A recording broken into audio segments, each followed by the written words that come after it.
So it's time for these guys to put up or shut up as we go green. Let's race at Sportsland SUGO.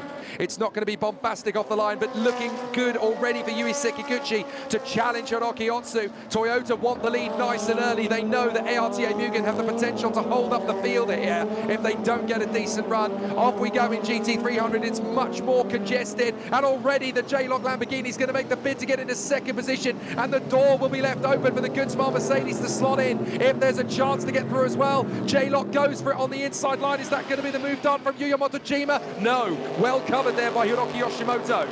Oh, problems for the 87 J-Lock. That's a puncture in the rear. Rear puncture, yeah, that's disastrous for number 87. Been very diverse over the last few years. It's up the inside, around the outside, sorry. Outside. Using the traffic. Oh, Suzuka Matsuda shows why he is the most winning driver on the current Super GT grid. Very wide into the first turn there as the Satamoto Opet Supra is going to go wheel to wheel there with the Unirobo Ferrari. Nicely done as the Polos Ferrari goes around the outside. Nice moves already. Change the lead. Yes, up into the lead. That's Yui Sekiguchi. He's got the Sard Supra ahead of Hiroki Otsu. Will we get a replay here? I think we will. Oh, wow. That's commitment over the top of the crest, isn't it? Very nice work indeed as they continue to work their way through the GT300 traffic, and this is for the lead up on the inside in GT300. That's Yoshimoto. He takes the lead from Zach O'Sullivan. So we've had a lead change in 500, now a lead change in 300 as well. You've got to be careful that you're on the right side of the coin. Here comes the good smile going for third position side by side with Yuya Motojima, and it's Tatsuya Kataoka getting into third position at a perfect time. Lots of overtaking already here at SUGO. Could the fourth position be under grabs here? That could be Kohei Hirati getting through in the Kondo, as now we're going side by side in the Nissan camp, and there goes Matsuda into third, right round the outside of 1 and 2 on Daiki Sasaki. Kondo-san looks very relieved about that one. Further back, this is getting pretty heated now. Shun Koide is going to have his attempt right round the outside of Takaboshi, and he's going to make it. Shun Koide makes the move, and so too does the ARTA of Tomoki Najiri. He's going to wait and pick his moment a little later on. But now he's going to go for it. Round the outside of 2, tucking in for the inside of 3. Sugio Matsuda drives way away from Hiroki Otsu on sheer exhilaration through turn 2 and up to 3. Mega from Matsuda. Now we're going to get Shun Koide wheel to wheel with Kenti Yamashita down the straight, and there could be a chance for Najiri round the outside as well. They've got the good smart Mercedes in front of them. Perfect from Koide. Careful, Kenta. You do not want to tag the car as it goes past you. Now Najiri's going to get through. Izawa can end up going through easily as well here. It's going to be 3 in 1.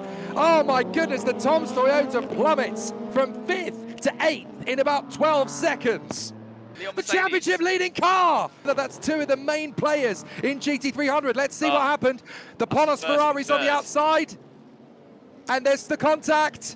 The Leon Mercedes goes around, and Ibiki Taira's got nowhere to go, but he clouts the back of the Satamoto Opet Supra.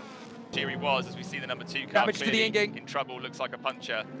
Yeah, big damage to the Inging. That's not just put the Leon Mercedes title attack on hot water, it's also put the Inging team under fire. To abandon his attack lap. Oh, Matsuda's taken the lead. Wow, Matsuda's in front! Matsuda's got the lead on Sekiguchi. So before we've even reached half distance, we have had a Honda lead the race, we've had a Toyota lead the race, and now we've had a Nissan leading. Absolutely incredible. Here it is, side by side. Round the outside as well. Oh my goodness. Here we go again. This number 7 looked like it was slow, but Sekiguchi right in the slipstream here. He wants this back from Sugio Matsuda. He's going to try and drive right round the outside. Matsuda is going to make that car as wide as possible. They both run wide at the first corner, and it's almost Zach O'Sullivan into the side of them. Yui Sekiguchi determined to put Sugio Matsuda off as he tries to get this lead back again. He dives back. Matsuda runs wide. Sekiguchi's going to have it back. How many lead changes do you want in Super GT before we even get to the pit stops? Race of the year, hands down. Absolutely, so far. absolutely. And we're not even a third of the way through, and I think we've got more lead changes to come here. They're still trying to get these tyres up to temperature. Here comes Suzuka. Oh, has he got enough in the car? Yes, he has. He draws level and he's through. So Suzuka puts the Real Racing Honda through into third position for the time being. Over Suzuka was 18 seconds there. As we There see goes the Boy impulse. all sorts of trouble. Boy just has no pace at all. Well, for once, the Tom's Toyota looks completely out of sorts as now Kazuki Hidamine gets past Tsuboi. Oh, this is going from bad to worse. It's looking like the Tom's Toyota isn't even going to score a point here. And even the Enios rookie team are going to get that, as there goes the Kondo Nissan. But it is a big gap to try. Oh, big crash on the straight. Oh, this is going to be a safety car. We're only really going to see the aftermath, aren't we?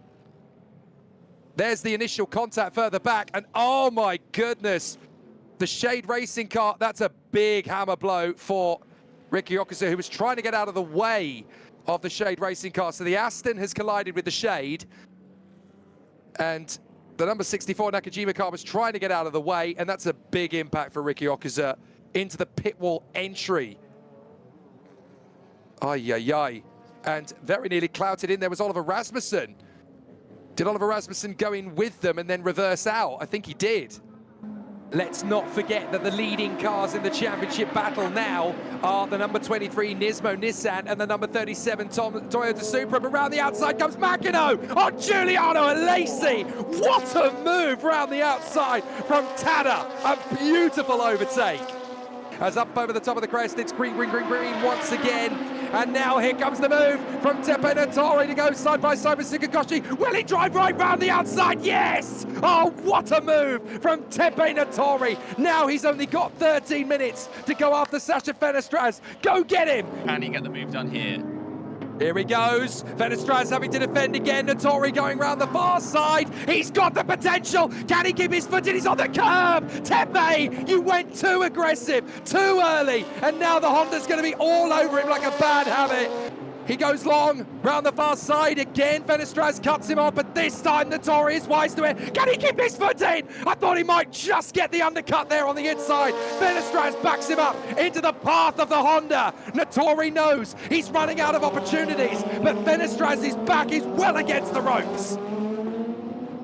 Certainly is. It's going to come down to horseback corner, isn't it? That's going to be the last opportunity, I think. But Fenestraz is really struggling. You can tell because Sakoshi is right there, Sato is right there. Even going back to further behind, That's a Lacey. Still very close. Indeed, I was just wrong-footed by that. Lacey is there in P5. Natori is going to go right round the far side. They're going to go side by side on horseback. Natori's made it. Oh my goodness. To come back from Natori. They have stolen the win away. Just 4 corners from home. Now they've got the final hairpin to navigate. They've taken the win out of Toyota's fingers. Kondo Racing will get their first win for nearly a decade. Tepe Natori comes of age in GT500. His first win in the GT500 category as Kondo steal it on the very last lap. One of the What a finish. We're going to have to unravel after this one, but it's going to be a well-deserved victory for the number 60, the clear favourite from the outset. They've got the job done, starting from second place. So well done to Hiroki Yoshimoto. And Shunsuke Kono's first win for them since 2021. Let's go through the result. It's a Kondo Nissan victory for the first time in 9 years as the top 3 cars are separated by less than a second. Denso Sard Supra second, Real Honda third, then the ARTA Mugen of Otsu and Sato fourth, ahead of the Deloitte's Tom Supra. Championship-wise, that's big in 5th position. Then the Kunimitsu Honda, the Nismo 23, the rookie 14 Supra, ahead of the Tom Supra, and that car was also behind the ARTA Mugen. The Wet Sport and Keeper Supras are 11th and 12th. They get the final points.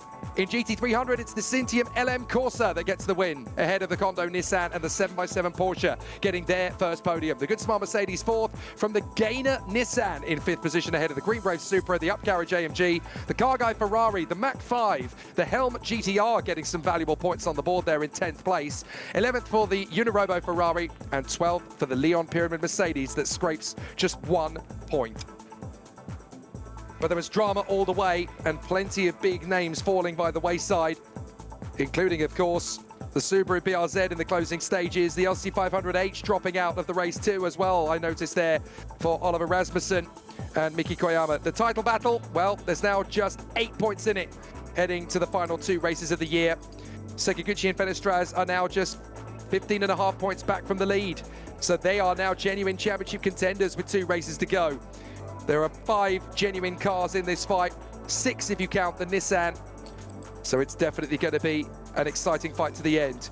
Check out the top 3 cars though in the GT300 title fight. In fact, check out the top 5. Very close indeed. And there's still, for my money, 7 or maybe even 8 cars that are in the hunt for the title.